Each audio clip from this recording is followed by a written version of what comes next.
আজ ২৭ এপ্রিল ২০২২ খ্রিস্টাব্দ ১৪ বৈশাখ ১৪২৯ বঙ্গাব্দ বুধবার।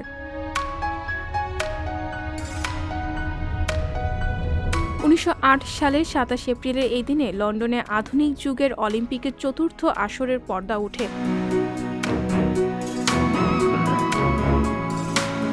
১৯৬১ সালের ২৭ এপ্রিলের এই দিনে পশ্চিম আফ্রিকার দেশ সিয়েরা লিওন ব্রিটেনের কাছ থেকে স্বাধীনতা অর্জন করে।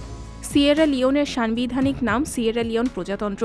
ভূ রাজনৈতিকভাবে এর উত্তর সীমান্তে গিনি, দক্ষিণ পূর্ব সীমান্তে লাইবেরিয়া এবং দক্ষিণ পশ্চিম উপকূলের দিকে আটলান্টিক মহাসাগর অবস্থিত রয়েছে।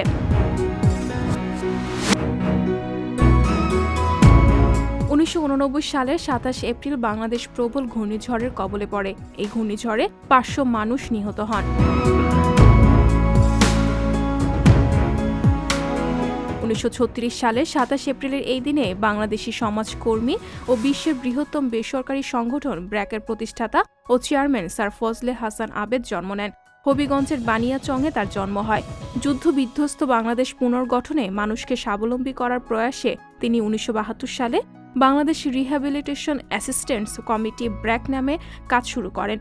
তিনি ম্যাগসেসে পুরস্কার, বিশ্ব খাদ্য পুরস্কার, Spanish order of civil merit, officer in the order of orange Nassau, Leo Tolstoy international gold medal পুরস্কার পান।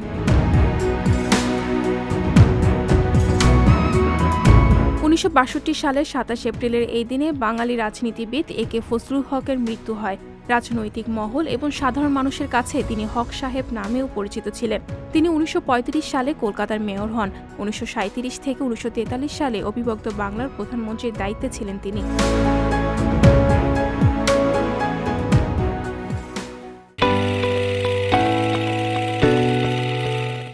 সংবাদ, ফিচার ও অনুষ্ঠানের জন্য ভিজিট করুন সংবাদ প্রকাশের ওয়েবসাইট এবং যুক্ত থাকুন ফেসবুক পেজ ও ইউটিউব চ্যানেলের সঙ্গে।